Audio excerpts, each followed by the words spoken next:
Hey friends, Elaine here. Welcome to the kitchen. I'm super excited that you're joining me today.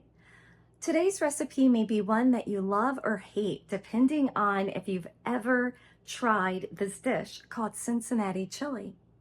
Years ago, I visited a friend and they took me to this restaurant that serves such a dish, and that was back when I ate meat. And it definitely was a different taste, something that I wasn't used to. But over the years, I ended up, as I became vegan, making it vegan. And that's what I'm going to share with you today. And it happens to be a favorite of my son. So he's super excited that I'm doing it. He's been asking for it. And I said, let's wait for cooler weather. And he's like, it's cooler weather today. Let's do it. So here I am in the kitchen about to share a vegan Cincinnati chili recipe with you that I really hope you enjoy.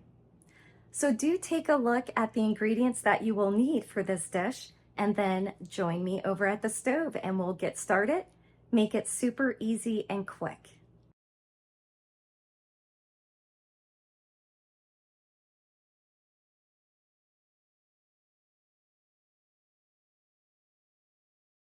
So to get started with this recipe, we're going to start with our meatless crumbles.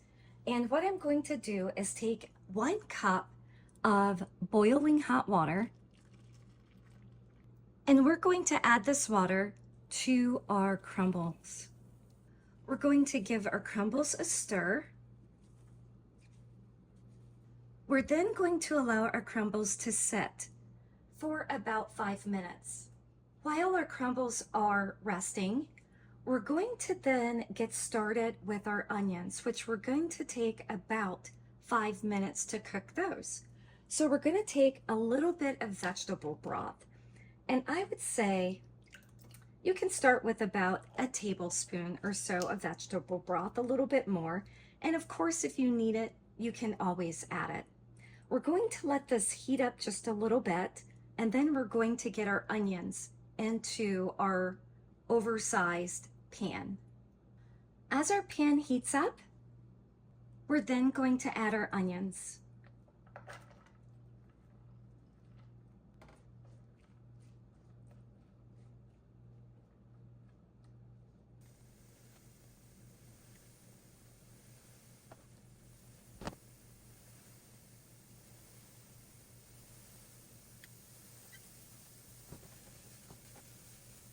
Once our onions start to soften, we're going to then add in our garlic.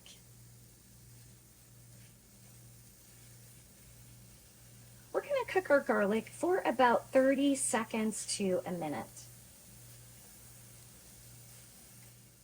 We are then going to add in our crumbles. We are also going to season our crumbles. So we're going to add our chili powder,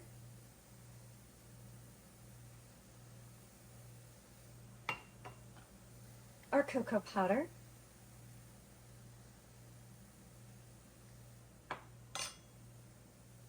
we're going to add in our cinnamon and our allspice. We're also going to add in our cumin and our cayenne pepper. And we're also going to add in our black pepper. And I skipped over the salt. You can determine if you want to add in a teaspoon, a half teaspoon, a little bit of salt. So that's up to you if you'd like to include the salt or not. We're going to give this a stir.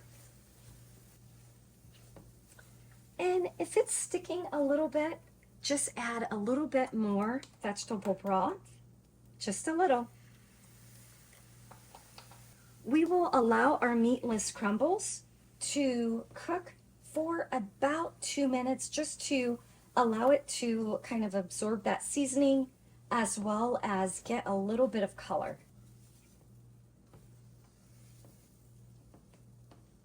If we were adding in a pepper, like a green pepper or something like that, I would add my pepper in with my crumbles to get them just to soften a little bit. So no more than like 2 minutes for those.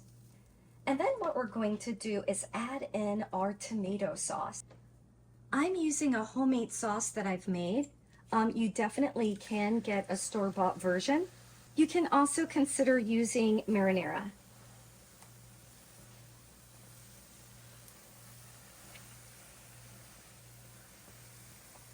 I'm also going to add in a can of fire roasted diced tomatoes, and I'm including the juice with this.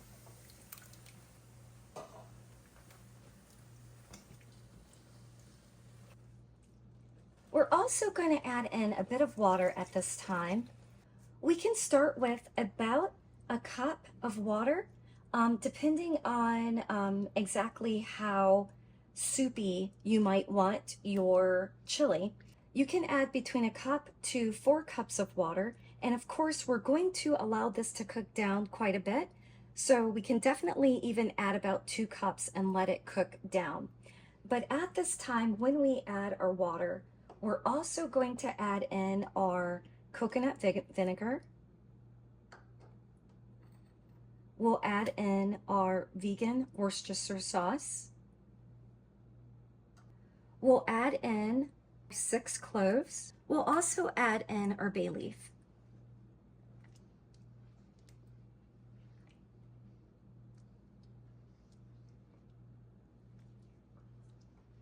We're then going to cover, and we can partially cover that just to let a little bit of heat escape from that. We're going to turn it down to a simmer once it starts boiling, and we're going to allow this to simmer and cook for about 2 hours.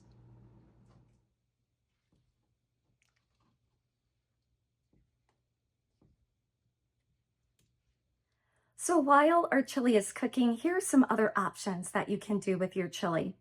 Definitely add in peppers. So my son fights me on the peppers, but I would add in like green peppers, even red. Try different colors of bell peppers. I always enjoy color. So maybe even splurge and add in a yellow bell pepper. Yum, and that's beautiful. It adds a bit of color, right, to our dish.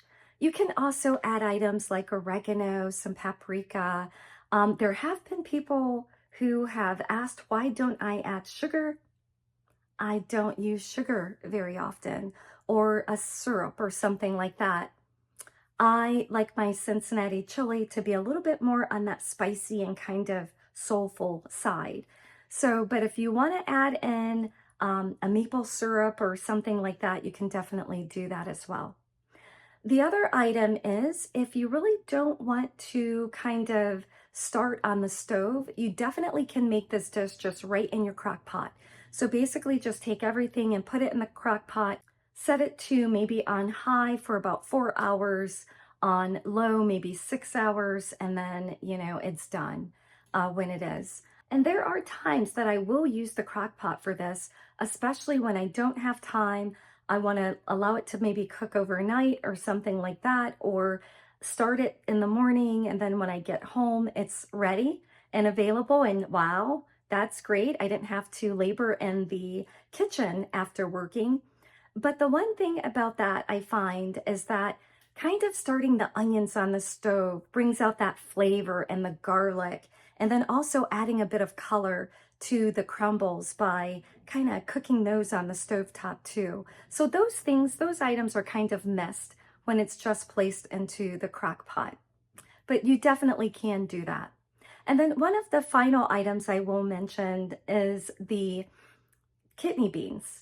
There are times, and most of the time, I add the kidney beans right into the mixture, but the Cincinnati style is that the kidney beans are on top of your serving with red onions, and I believe they also, we don't do the cheese, but they also will add like a cheese on top or something like that.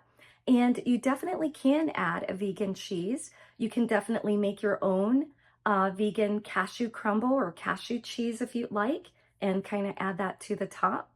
Or just omit that altogether.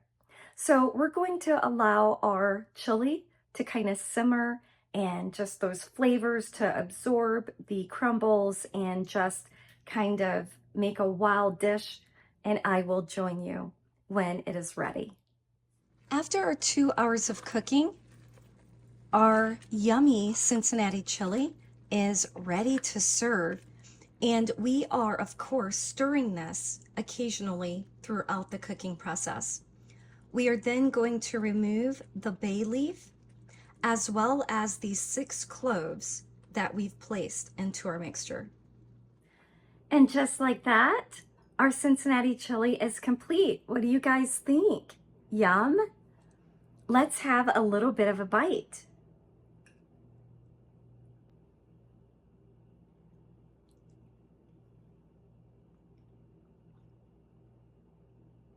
I really hope this is a recipe that you like. I am serving it atop chickpea spaghetti noodles. It can be served a variety of different ways if I remember correctly. I do recall it being served atop spaghetti noodles. As always, thank you so kindly for joining me. I hope you enjoyed this video. I hope you come back to see what's in the kitchen or what Elaine is up to next. If there's a recipe or something health-wise that you'd like me to cover, please do drop me a comment and let me know. That may be my next video. As always, take care and bye for now.